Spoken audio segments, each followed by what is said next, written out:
Well, jeepers! You're listening to Smash or Pass. Hi everyone, welcome to another video on the JV Hello. and Millie channel. We're as always joined by Rihanna. Hi. And Devin. Hello. And today we have the absolute pleasure of speaking with JP Manoux. That's me. So we are so excited to be speaking with you about, all the roles you've played in your career and also celebrating two especially, which is Scrappy Rex in Scooby Doo The Movie and Brainiac Scooby in Monsters Unleashed. So we're so excited to be getting into that today. Yeah, there's just so many roles that I can imagine you from, and obviously at the time, just watching TV shows, I didn't really pay too much attention to the credits, but looking back at everything, I remember watching Minutemen for the first time and I loved that. And then of course there was The Emperor's New School, which was amazing. And I guess going back towards the start of your career, according to IMDb, the first credit that we can find is through 1998, and still to this day you managed to find some amazing projects to embark on. So what kind of kick-started your acting career? I'm certain that in my own family as a kid, I was doing impressions and impersonations of funny uncles and things like that made my family laugh a lot. And I know that I really was interested in mimicry and stuff as a kid. There was a show in the 70s called a variety show called Shields and Yarnell.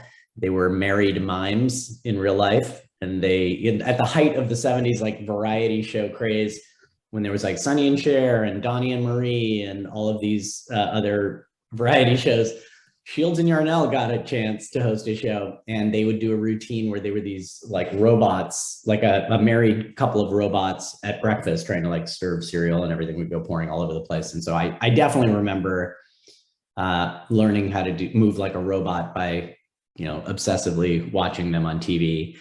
So that was sort of the start of being a kid who was doing goofy performance stuff. And then my mom did put me and one of my brothers into a children's theater program when we were maybe 10 or 11. And I forget about that sometimes, because after that, and I definitely enjoyed it, but it wasn't like I was on a path to become an actor.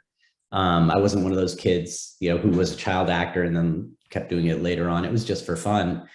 And then when I was in high school, I would do a lot of sort of sketches, half improvised, half maybe written with a friend of mine. And you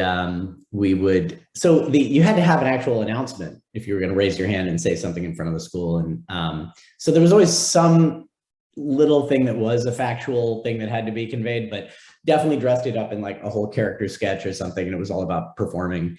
But even then, I wasn't thinking I'm going to become an actor.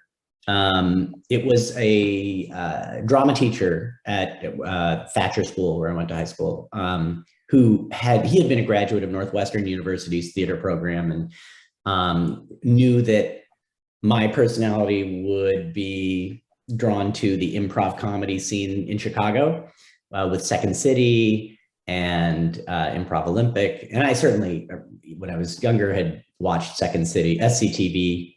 There was Saturday Night Live, but then there was also SCTV, and they were doing deeper, what I thought was more hilarious character comedy. That's even as an 8-year-old, 10-year-old, whatever I was when I was watching it, I was like, this is cool.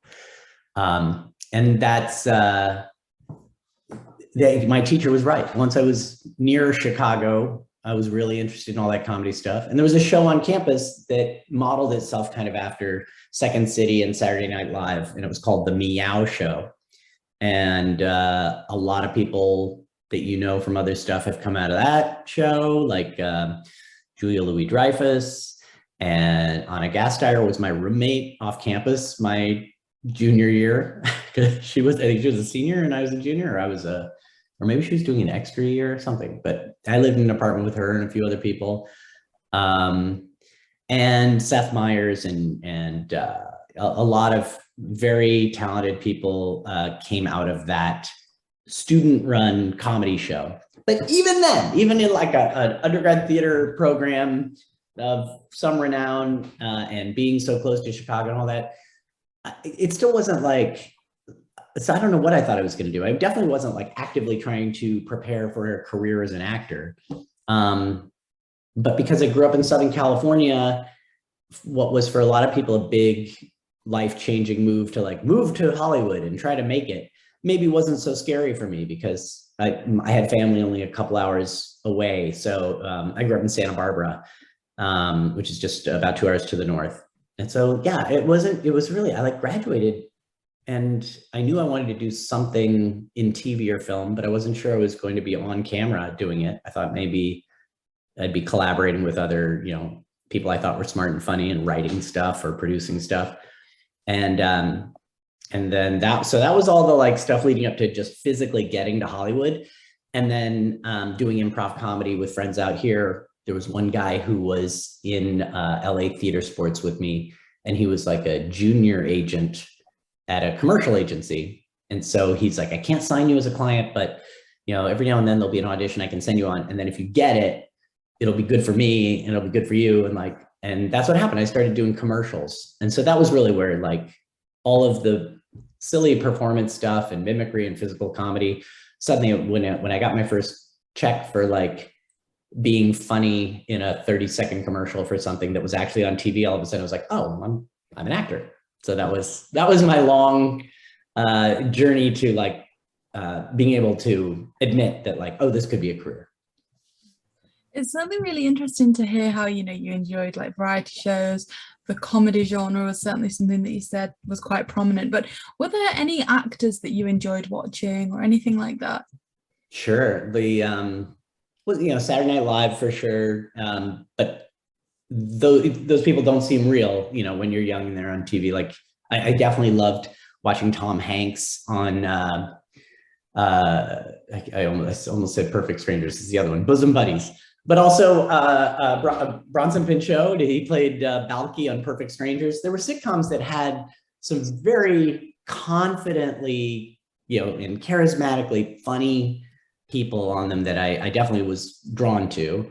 But then in person, it was when I was at Northwestern and I was a freshman, seeing some of the seniors who were performing the show that later I would be a part of. And then as a senior, I directed it. That Meow show, I remember John Lear, who is probably most well known for being the first Geico caveman. But he has other shows that he's created, like 10 Items or Less. And there's one about the Wild West. That's the name of it's escaping me right now. But anyway, his last name is spelled Lehr.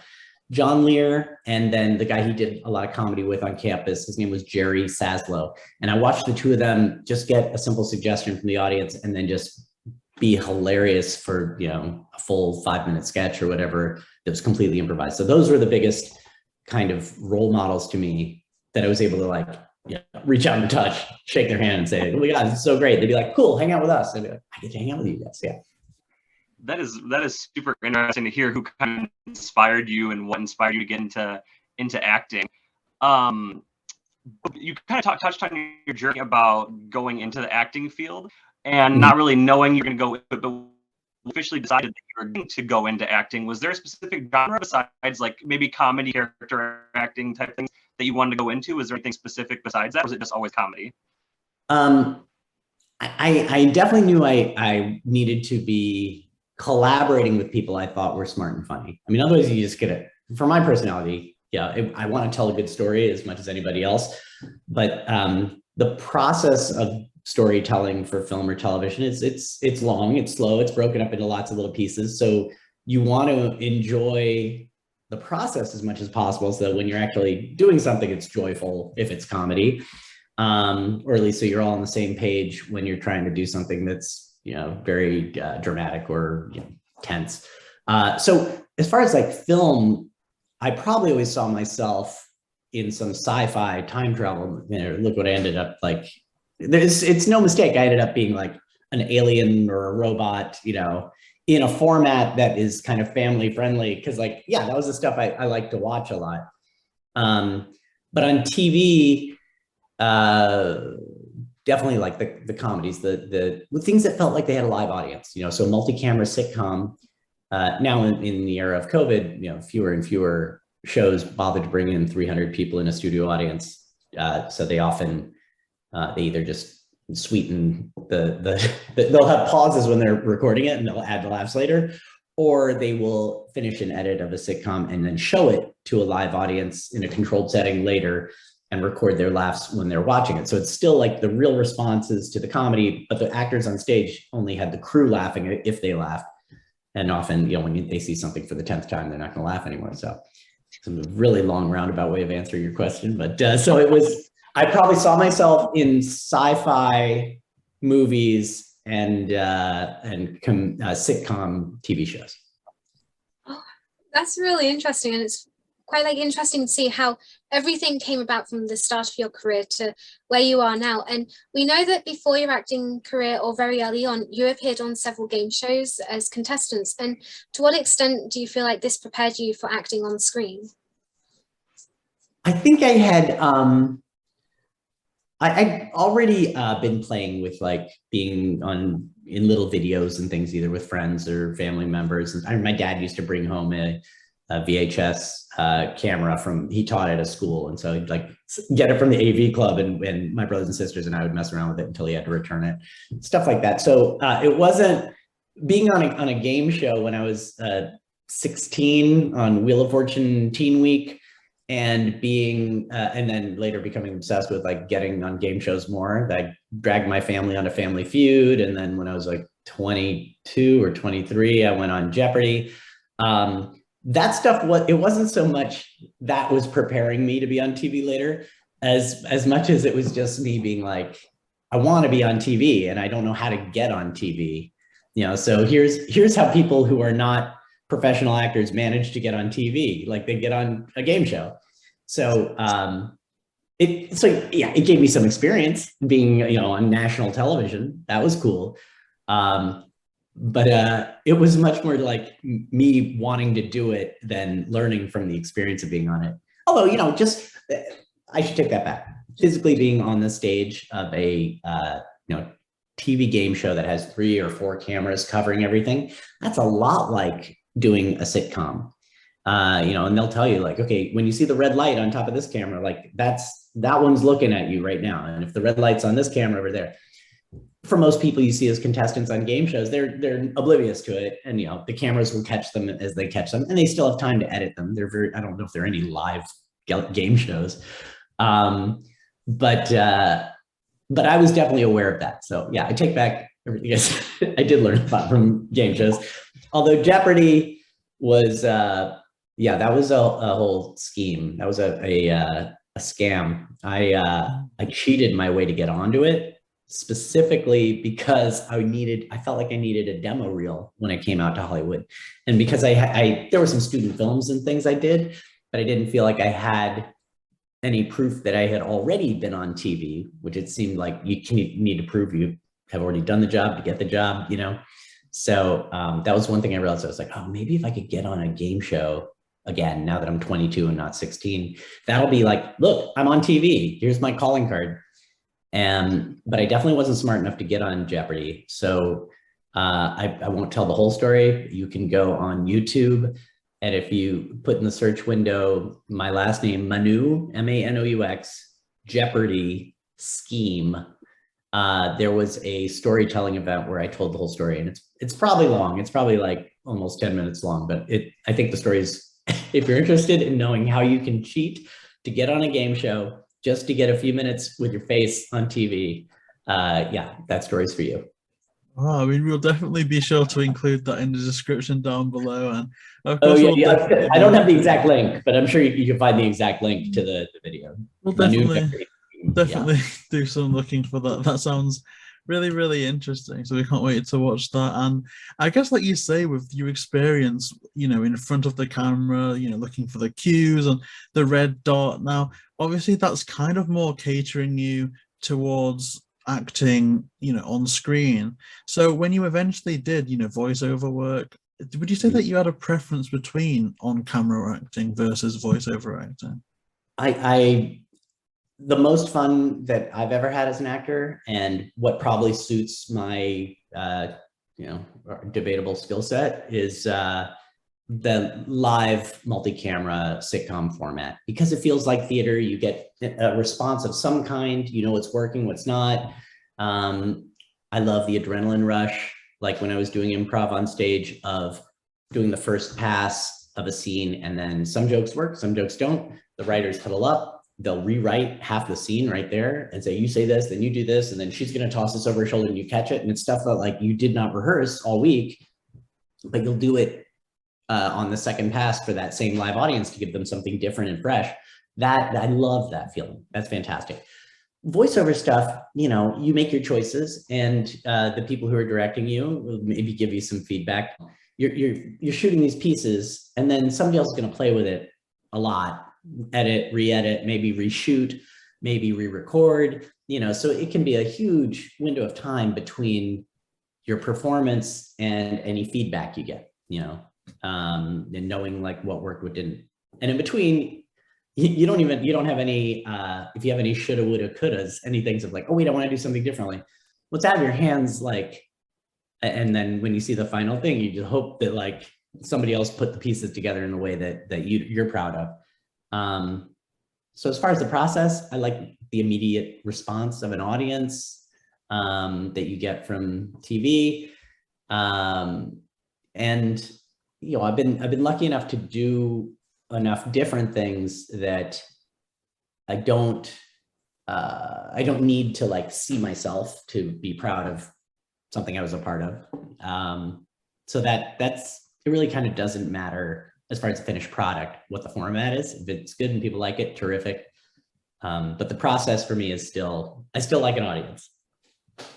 That's fantastic. And I suppose before any of that begins, does your preparation or preparing for a certain role or character differ when going into a voiceover job versus an acting on screen job? Well, you know, I'm not lucky enough to be as experienced as like a Bob Bergen or somebody else you may have interviewed before. I stumbled into voiceover work because David Spade I think he didn't want to do The Emperor's New School. He was the voice of Cusco in the movie. And then, or maybe it was just a work conflict because he was doing a lot of different projects at the same time right then. He didn't think he'd be available. I'm not sure what it was, but my on-camera commercial agency had a voiceover department, and they did not represent me at the time. And I happened to be walking through their sort of shared lobby and heard one of the voice agents saying like, don't we have anybody who can do a David Spade? And I mean, I could have just kept walking through, and I was like, I can kind of do a David Spade. And if my into doing David Spade was his laugh is kind of like, if you guys know who Fran Drescher is, she was the nanny, and like it says her like real nasal, real. We know what David Spade's comedy is like. It's very sarcastic, very dry, very cutting. And so they were like, all right, you wanna try to read this? Like, you're at our agency, but you're not one of our clients, but if you get this, you can be. A lot of opportunity comes that way, being just in the right place at the right time. And so yeah, I recorded whatever the sides were for Cusco. And I think I'd seen the movie. Maybe I hadn't even seen the movie when I auditioned, but I knew who David Spade was, you know, from Saturday Night Live and Just Shoot Me and stuff, which I end up, I did some like 3 guest stars, I think, on Just Shoot Me. So I'd been physically around him enough to be able to channel him. But that's how I came into doing voiceover, was sound alike for David Spade. And then I did, so then Disney voice casting was like, oh, do you do other impressions, other people? And I know they were doing a video game or a toy, something for Steve Buscemi's character from Monsters, Inc. And the purple chameleon. Oh, that may have been Disney Infinity. Maybe that's it. I know there was a toy, maybe it was like a Burger King toy or something. They needed to re-record some of the lines, either because Buscemi was unavailable or didn't want to do it. I don't know. But so I did, oh boy, now I'm ashamed to I can't remember, what's the name of that character? It's Randall Boggs. Yeah. So it was Cusco and Randall Boggs, and so they would give me some other voiceover things, but I've never been that focused on it, and I've never built like a home studio or had to make sure I had a terrific microphone like the one I'm looking at right in front of you, JB and Millie. Oh my God.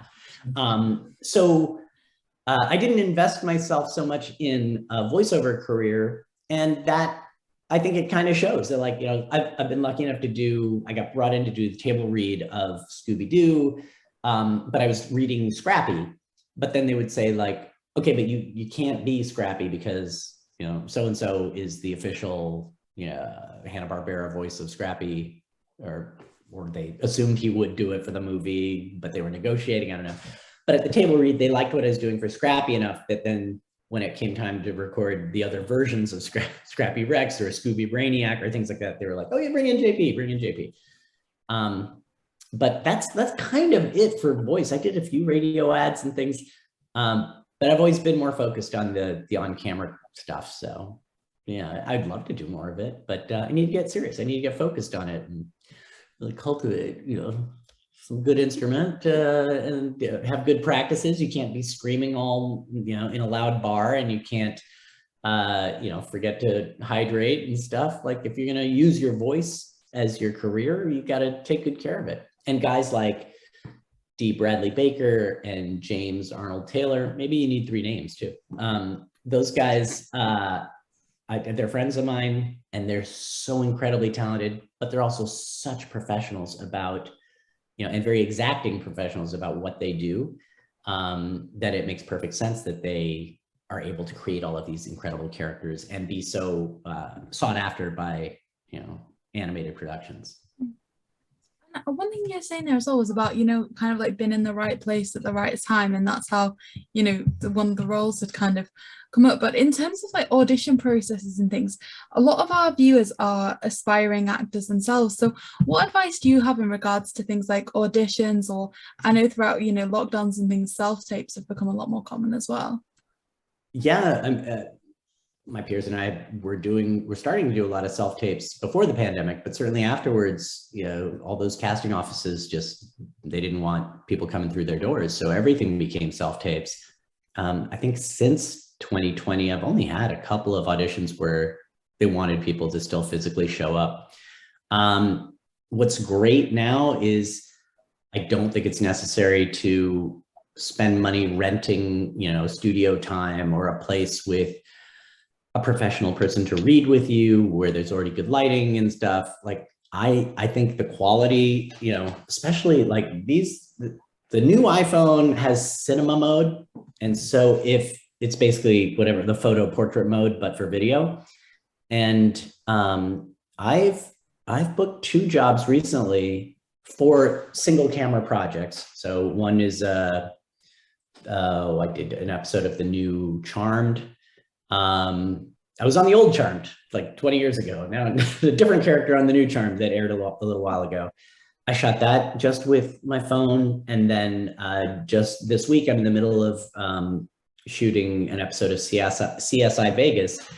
And you know, I won't tell you if I'm a murderer or the red herring or what, but it was in this room. You know, I took that off the wall so that it was just a white, you know, background, and rotated it so you didn't see the kitchen, and just put my phone up on a couple of boxes so I can stand and have it be head height. Like it doesn't require an investment of, you know, professional equipment. It doesn't require even great lighting anymore. I have a couple of little lights I can add for fill, but you know, if I'm going to wear my glasses in them, you see big reflections. So I usually, if I'm going to wear glasses as the character, I don't want to use those lights. And I even can do auditions I just edit in iMovie. So if I'm not even using my phone, I'll use this laptop and I'll just I'll import directly into iMovie the video, and just stick a title card at the beginning, you know, with my name and height and location and whether I'm fully vaxxed, which I am, like, which they've been asking recently, but and that's it. And I'll send that off, and it's so much easier. I mean, you don't have to put on pants if you don't want, because nobody knows. It's so easy to focus for a small bit of time get that audition down, pick your take, the one you like, instead of driving to a studio, waiting a long time, going in, and then maybe either the person reading with you screws up or you drop a line or something, and it's like, that was my one chance. That was my one, first impression. Well, you have control of that when you do a self-tape. The one bit of advice I would give people is, if you are going to do it in a room that doesn't have even indirect light, like this room I'm in right now, there's like a window there and there's French doors here, and like there's enough even light that I'm pretty much lit the same all around, so you don't get crazy shadows behind me. That's important. Make sure that you're in this, your eyes are just above the midline, and the bottom of the frame is no lower than your chest. And if you're doing that, whatever device you're talking into, you're probably the right distance from the microphone, so the sound will be okay. And our devices that we already have, like the sound is okay on this. I don't need a big microphone. So, but people do tend to either want to like walk through the whole scene. If it says, oh, they came through the door, they'll like come through the door way back there or something. It's like, that doesn't help because they can't hear you back there anymore. And what they want to hear is the scene work. They want whatever the story is that's happening in those few pages that you're auditioning with to do what was intended, to get the audience from here to here, to either sympathize with this character or not, or you're in service to the script and to the story. So the most important thing would be to understand screenwriting well enough that you can analyze the scene, analyze the script, and know what realm of choices you can make that are appropriate, as opposed to some actors that probably are just like, I'm an actor, this is what I see the character doing. Like, okay, like you can nuance your performance as much as you want, but the scene it has to go from here to here. So if you're doing all this stuff over here, like it's gonna be hard to get back. So that's the number one thing, is like know how to serve the scene, and then technically have even light, and don't spend all kinds of money because you're going to do a whole lot of auditions for every one lucky break you get where they pay you back for it. So like, you don't want it to be a financially losing battle the whole time, just odds wise, make it as inexpensive as possible to do the self tapes. I'm sure I'm leaving out something really important about self tape advice. When I was saying about if you're close enough to the device, your sound will be okay. You probably don't need to wear a lavalier microphone or anything like that. But I found that if you have good Wi-Fi, you don't even need necessarily to have a reader sitting, across the table from you. I've done a bunch of auditions and had my agent's manager say, yeah, it's great. Like, you're in the mix for this. Like there's nothing holding you back from this, self-tape getting you a job. And for those, I often had someone over FaceTime or Zoom reading the off-camera lines, because I couldn't, my wife was at work, and my friend who lives down the street was busy, and like I couldn't get somebody, but I had to get this self-tape, memorized, recorded, and submitted all by like 3 p.m. or something. Well, I just put on social media like, hey, is anyone free to read a scene with me? And I've had, some friends and some total strangers, I'll email them the sides and they'll read it. And if our Wi-Fi connection is good enough, there's no delay. And so their voice comes out of the speakers on my laptop and goes right into the microphone on the laptop or on my phone. And I'm able to do a scene remotely with a scene partner, do like 4 or 5 takes if I want, pick my favorite one, send it off. And it's so much easier. And for me, I think it's has a better chance of representing me well if I get to pick my take. So my long-winded way of saying self-tapes are great. Don't spend a lot of money on them. And if you're not confident about how to analyze a scene, get someone else who's a good reader to go, I think you should go start here and end here. Like, because yeah, that's ultimately what it's about. I think that was really insightful, and I think it's going to be helpful to so many people listening. And as well, it was just really interesting to hear about specific audition processes for some of the roles that we've really enjoyed, and your work with all the different roles I know has taken you to different fan events, Comic-Cons. So do you have a favorite memory from any of those that stands out to you? You know, I've never been to you know, the San Diego Comic-Con. And I think one of the reasons maybe I was never invited or thought I should pursue it was because I've done a lot of different things. And so it's kind of hard for those places to figure out what kiosk I should be in or who should be next to me. When I was living and working in Toronto, I did the Fan Expo, which is their big Comic-Con, several years. And they always put me with the voice people because of Cusco, I think Emperor's New School. But then people who would maybe stumble across me, you know, at a table signing some things would be like, oh, you're here? Like, but you're like Mr. Hackett and, you know, Curtis the Caveman from Phil of the Future, like, or because some of those shows like Charmed and Smallville and stuff like that, like if I was a memorable villain or somebody in one of those things, they'd be like, why aren't you with the sci-fi guys? Or why aren't you, you know? So I've suffered a little Comic-Con wise for having done a little bit of a lot of different things instead of just being like, I was ensign whatever in this episode of Star Trek. Okay, we know exactly what to do with you. You're with all the Star Trek people, and like there are a ton of people who don't have your autograph yet and they want you. So it's been, I've done some con stuff. It's been really fun to have people stumble across me and be like, oh, I didn't know you were going to be here. You know? I think that's the thing with Comic-Cons is they do try and put things into boxes. I know the most recent one JB and I went to was called For the Love of Horror. And Matthew Lillard was there. So there was a queue of people with Scooby-Doo Funko Pops for him to sign that were almost intimidated by all these horror masks and fake blood dripping down people and stuff that were just stood there with like Scooby-Doo toys. So yeah, I think sometimes trying to put themselves into these categories can sometimes get a bit confusing. It's, I mean, the fans want to collect them all, you know, and so, and certain franchises, certain shows have a fan base that really like decides they're going to be this moving circus. And I know a friend of mine, Rob Benedict, he's God on Supernatural, and he, you know, those conventions happen. It doesn't have to be part of a Comic-Con. There are Supernatural conventions that happen in Australia and all over the world and stuff. So like they want him to be associated with that one thing and they can't get enough, and he's happy to oblige. Has there been anything like really like out there or strange that anybody's asked to like sign? When I first got to LA,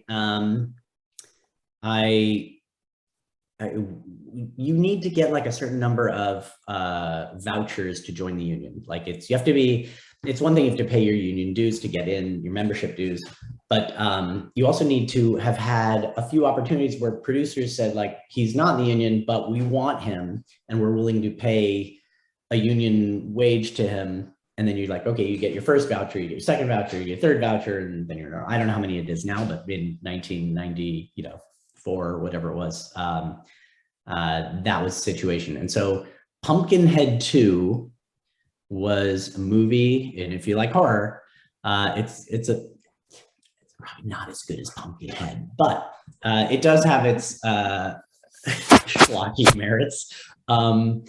And I play Tommy the Wild Boy in these flashback scenes from the 50s, all black and white, grainy film of me in like full-on Elephant Man makeup, like lots of prosthetics and big gnarled arm and stuff. And you can see my pantomime skills on full display because there's a lot of like inventing and roaming around the woods and stuff. You won't visually recognize me unless you really know these eyes, then you'll see them. But yeah, somebody brought me a VHS box of Pumpkinhead 2, which I was very impressed by. And then also early on in LA, I was doing motion capture work for a company called Xatrix, Xatrix, I think. And it was before, when they were just starting to use optical balls for motion capture.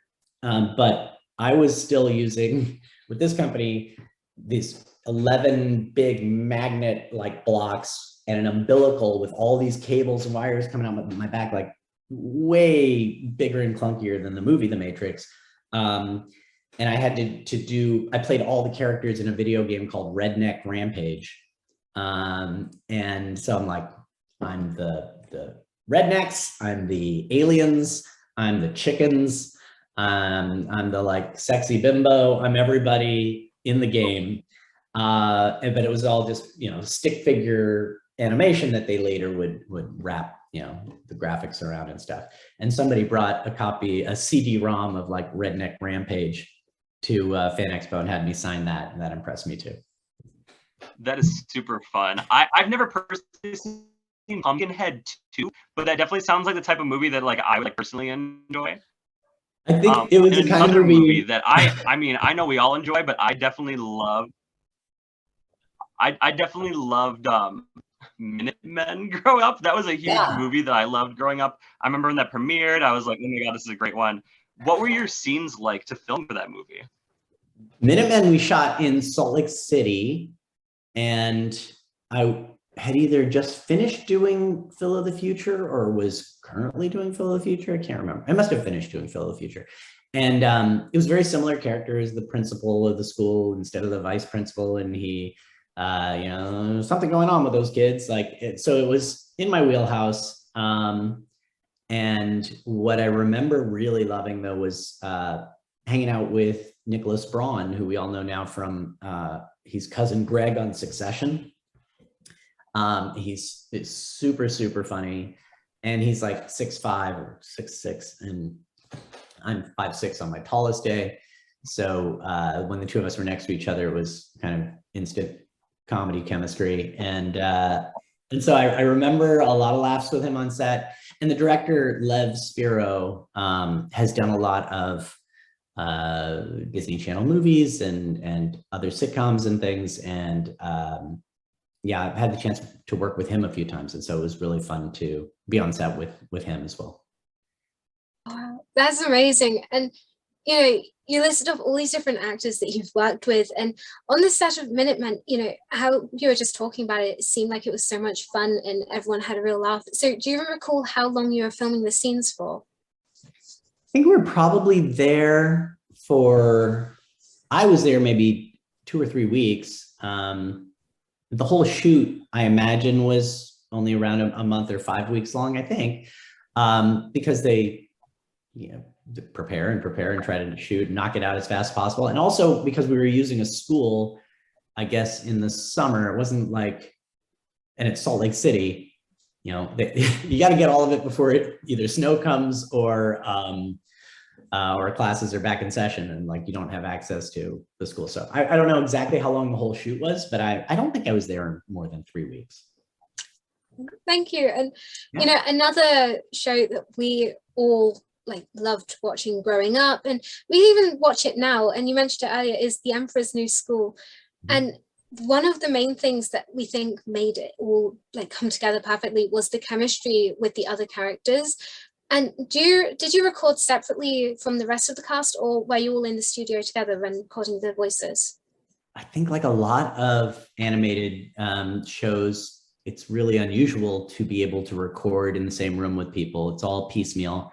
So, so much of the credit of a successful or funny episode is the voice direction when you're having the voice sessions, because that person in their head has to be able to hear either what they've already recorded the other person saying or what they plan to have the other person record, pace-wise, intonation. And, you know, if a certain line you're going to go up, the other person coming in low makes it just kind of musically funny. Yeah, it's only a couple of times I think was I able to be in the same room with Jessica DeChico, who played Melina. I don't know that I ever actually recorded with Patrick Warburton. I think sometimes they would, if they'd already recorded one of the other actors, they would be able to play back what they said and I'd know what I'd be responding to. I do remember I didn't get to record with her, but I was in the room while they were listening, while they were recording Eartha Kitt remotely as Yzma. And I did pass Rip Taylor once when he had just finished recording and I was coming in to record. So I got to meet him but I didn't read in the same room with him. And unfortunately, both of those actors are no longer with us. So, you know, rest in peace, Rip Taylor and Eartha Kitt.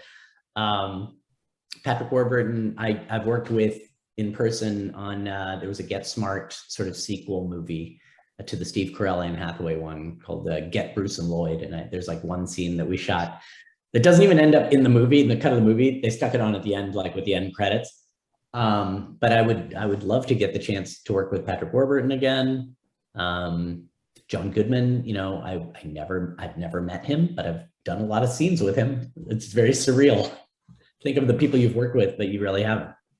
Wow, that's like, I always get so surprised when I hear about, like, I guess like you say, it speaks towards the voices and the voice direction, like how much you see them on and you almost can't imagine them as the characters, like they're in school every day, they're going through all these hijinks, and then to like picture the fact that all that's recorded separately is very surreal. But that show is just amazing. And even now, I mean, it's been a couple of years since I've watched the whole series from start to finish, but I catch myself like just humming the theme tune to myself like every day. I'm a bit crazy.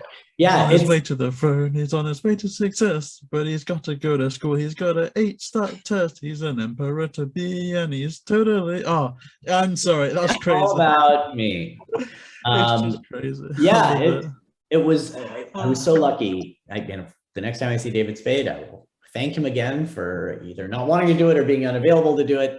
Unfortunately, for your fans, here's some news. Not too long ago, I was told there is going to be some more Cusco stuff. I'm not sure if he will be appearing in another Disney property or if there will be a new Emperor's New something, but I will not be part of it. So I think David Spade maybe wants his character back.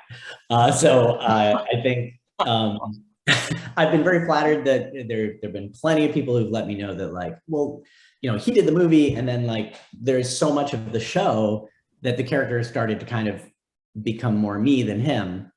And also to the Disney, you know, voice characters department, the studio, they were all okay with, in the beginning, they wanted me to try to sound exactly like him. And then after a few episodes, they were kind of like, oh, we like your Cusco too.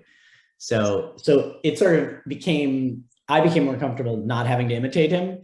And now all of a sudden, I think they want David Spade. So I don't think you'll hear me as Cusco again soon, but I was glad to have those 2 seasons. That was great. Oh, that's a shame. It's probably like they're going a bit like kind of crazy with all the Disney Plus shows so far. It wouldn't surprise me if they've like kind of greenlit, you know, 2 or 3 of those series. Like they're doing a lot on Disney Plus right now. It's a shame that you won't be returning to that, but fingers crossed one day you can see a return to that format. And I guess just touching again now on like, there's so many things that we're just like dying to ask you about, but Phil of the Future was another one, and of course not only do you play Mr. Hackett, but there's also the caveman, who very different characters. And what is how is it like to play multiple characters in the same type of show? I mean, that was so much fun, and to be shooting that show and playing those characters, you know, before we ever saw it, we had no idea that so many kids at home would really respond to it and like it. So yeah, it was playing. It was just crazy fun. And I was originally supposed to, my audition was for the caveman originally. The pilot was called The Out of Timers. It wasn't called Phil of the Future at first. And they weren't sure if they wanted the caveman to be a big hulking like beast of a man, or something more like, you know, Phil's size and appear. Whether the caveman was going to be like a full-grown man or was going to be like a kid like him.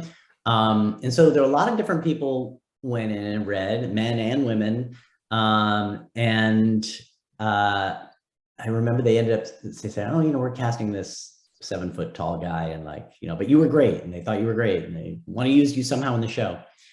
And so they brought me in as Mr. Hackett, and I shot at least 1 episode, maybe 2 episodes as Mr. Hackett. And during lunch one day, they were I overheard producers, again, this is like being in the right place at the right time. Like I was walking by and I heard them say, or one of them turned to me and was like, God, you know, we wish we could find somebody like you, because we shot that whole pilot with the huge guy. And it was a nightmare because every time we did reverse shot, we'd be looking down at Phil, which would be okay. But when we were looking up at the caveman, we would have to put in ceiling pieces on the set because they're shooting, you know, the sets you see, like the walls only go up a certain height and then it's open at the top for rigging and lighting. And so when they had to look like this, they would have to put in ceiling pieces and figure out how to light from other angles and stuff.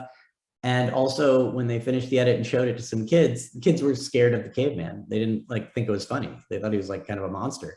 So they went, oh, we're gonna reshoot the pilot. Now we're looking for somebody little, somebody more like Phil's size, but you're already playing Mr. Hackett. So like, it's a bummer because now we wish we had cast you as the caveman, but we can't because you're already doing this character. And I was like, well, what if I did both parts? And they were like, okay. It was like so crazy lucky that I caught them in a moment where they were exhausted with the process of looking for someone, and I was there. They knew that I would be able to do it. And because I had made that first impression as the caveman that they liked, apparently every time they saw somebody afterwards, it was kind of like, we like it, but like, you know, it was that first thing. I mean, in general, I like being the first guy in the room or the first submission people see for a character for any audition, because if you do a good job, you kind of define the role and then everyone else has to redefine it, which I think is harder.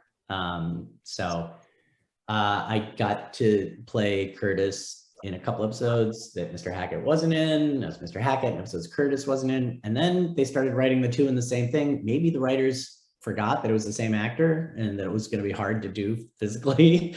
Yeah, there's at least a handful of episodes where Mr. Hackett and Curtis are both in the episode and sometimes both in the same scene.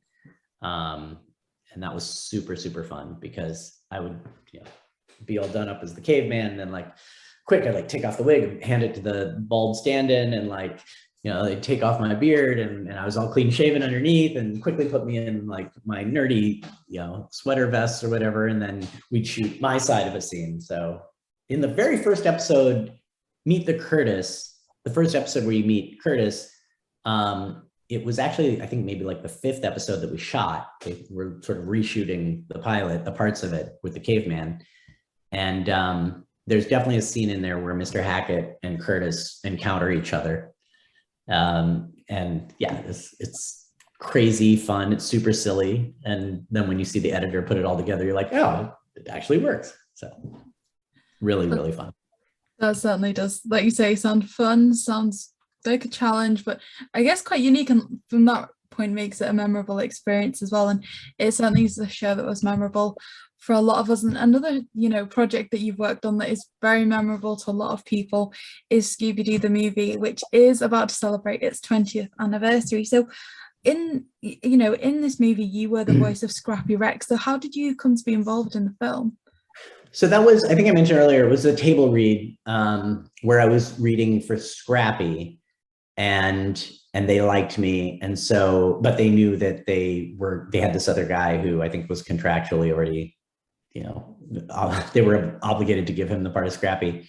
So that was how that happened. Was often at table reads, you know, lesser characters that they haven't cast yet will be read just by like writers or writers assistants or, you know, a casting assistant or somebody, just to like, they're trying to feel what the episode will feel like or the movie will feel like at pace. And they're like, oh, this is just a holding place.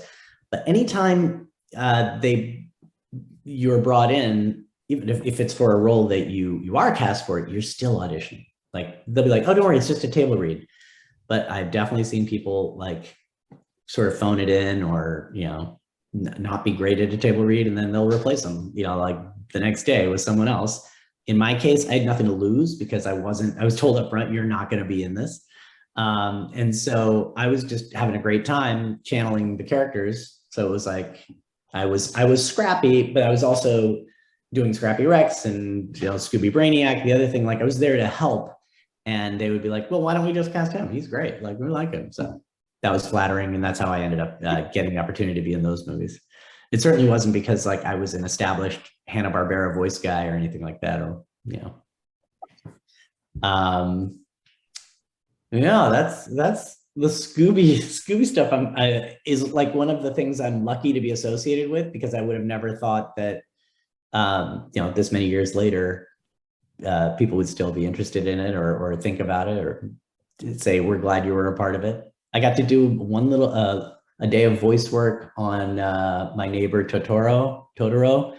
And it's like, on that day, I was just brought in with a bunch of other actors as a loop group to do the English translation version of the movie. And I can't tell you how many of my friends have been like, we were watching it with our kids and like, then your name came up and like, can you believe you're in this project and stuff? I'd be like, I mean, at the time, I didn't know what I was really a part of, but now I'm psyched. I definitely remember, seeing Sarah Michelle Gellar and it was probably the first time that I saw Linda Cardellini in person, that I'd met her. I was already a fan from Freaks and Geeks, from watching the show.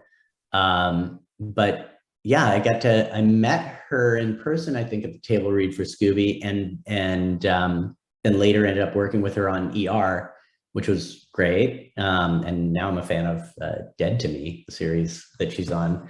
I mean, sure, everybody, all of the series, right? All of the regular characters from the movie were there.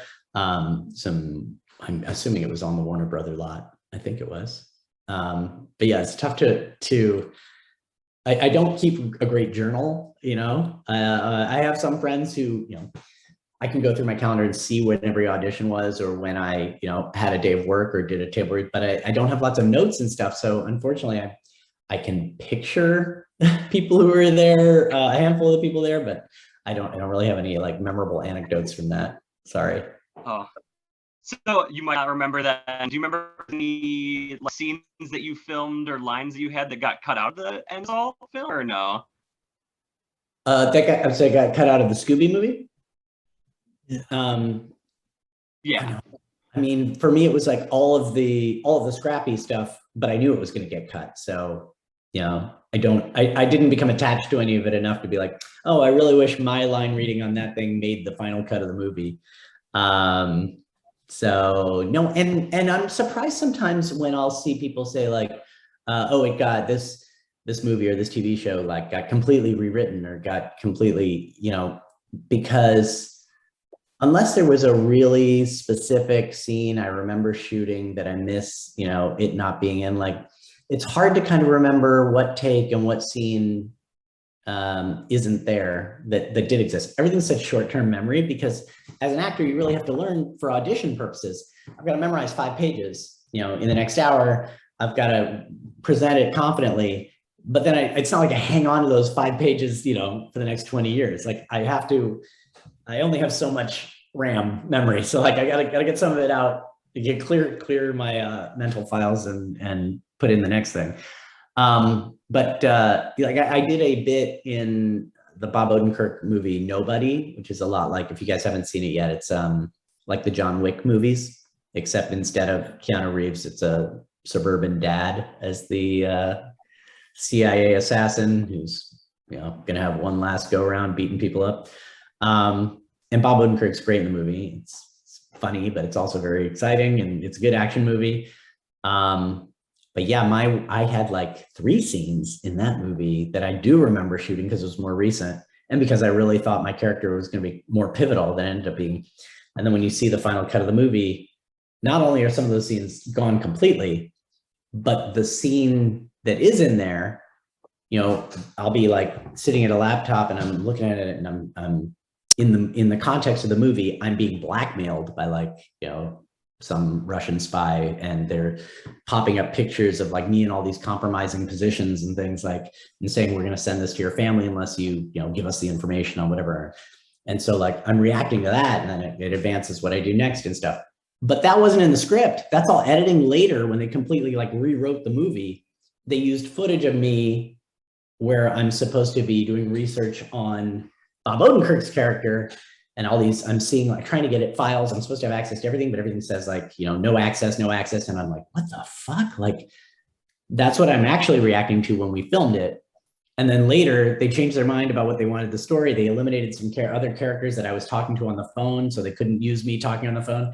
And then they inserted on the computer screen, they had hired some other bald guy and put glasses on him, and then had him in like, you know, a GIMP mask and all this stuff. And like, and they put all those pictures on my computer screen that I never saw when I was there filming it. So like things change. And so it's like, do you remember something memorable that like, that didn't make the movie or that got cut? It's like, I remember seeing the movie and seeing stuff we never shot. Like, it's crazy.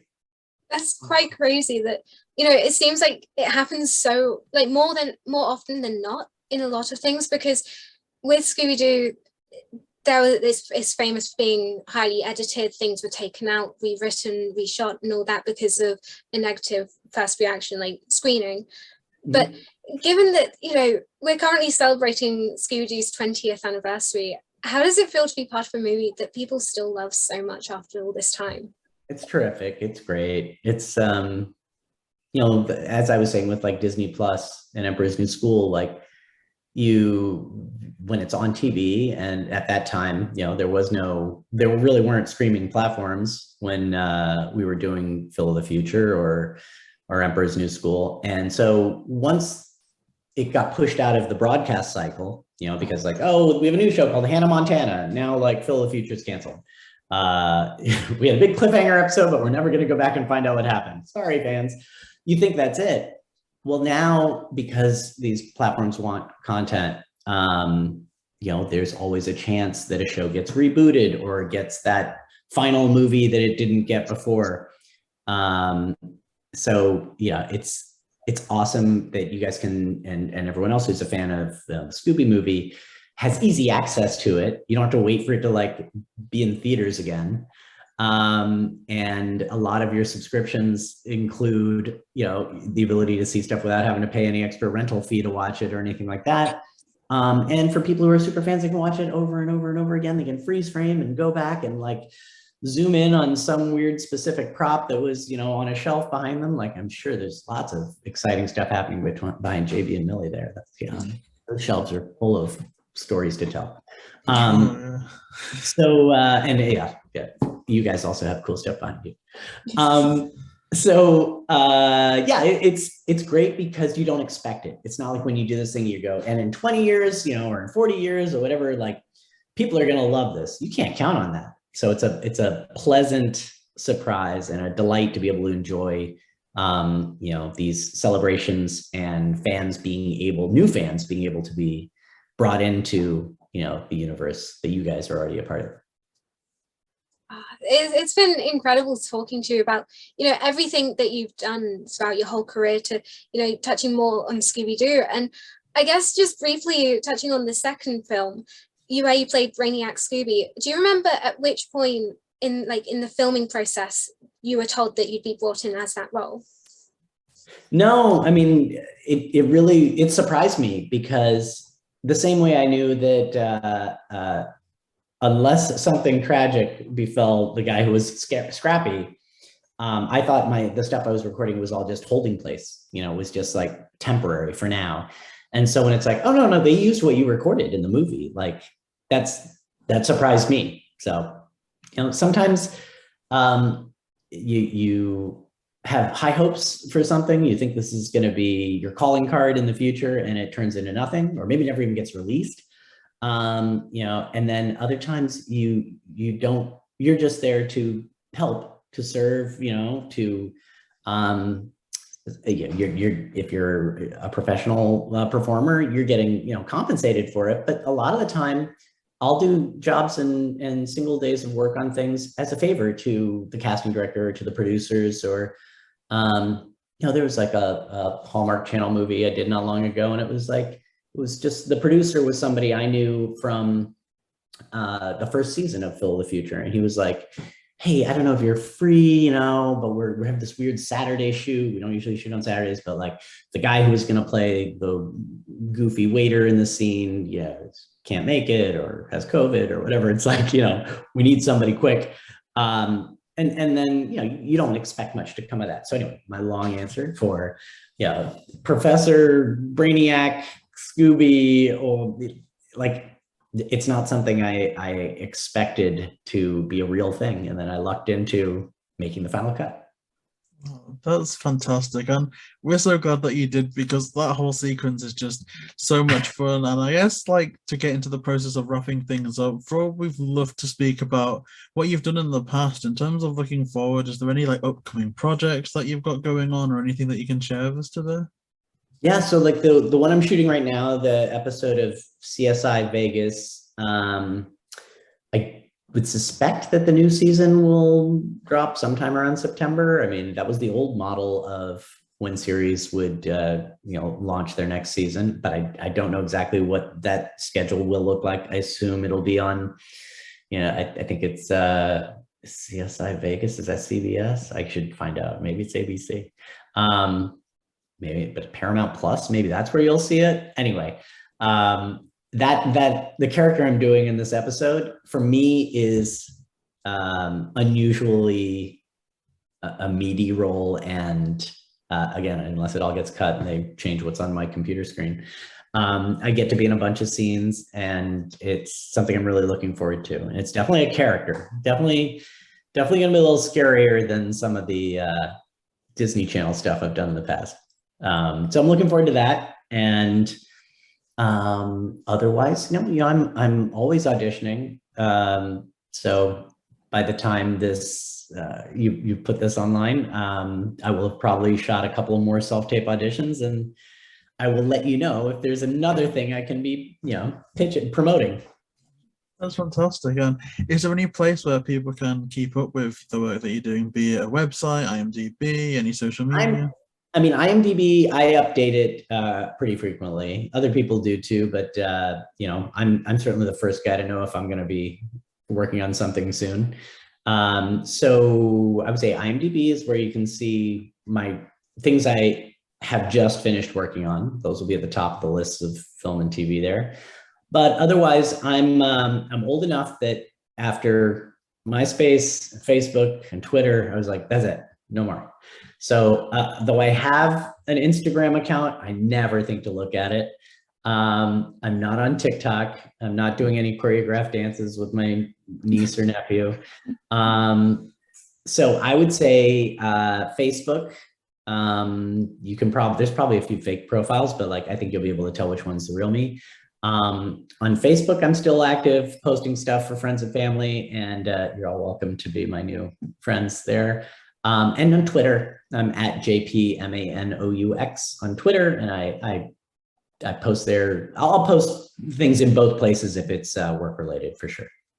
Well, that's absolutely fantastic. And again, thank you so much for coming on the show today. You've been so generous with your time. It's been incredible to speak with you. You've just got so many things that we absolutely love that we're dying to talk about. Honestly, if we had 5 more hours, we're sure that we could come up with some other things to discuss. But that does wrap us up for today. Thank you so much for coming on. It's been a pleasure to speak. Thank you guys so much. Super fun. Really enjoyed it. And I hope that Yes. you'll be able to someday on Disney Plus see the finale to Phil of the Future, and maybe even eventually these episodes. Aaron Stone was a good series, but it's not on Disney Plus yet. So hopefully that's still coming soon. Yeah, well, fingers crossed for that. We'll definitely be tweeting about that if it does. And again, I guess to everyone watching this, thank you so much for watching another episode. You can find other social media links such as our link tree, Devon's links, Rihanna's links. So yeah, for that and so much more, please like, comment, and subscribe to JB and Millie, and we'll see you next time.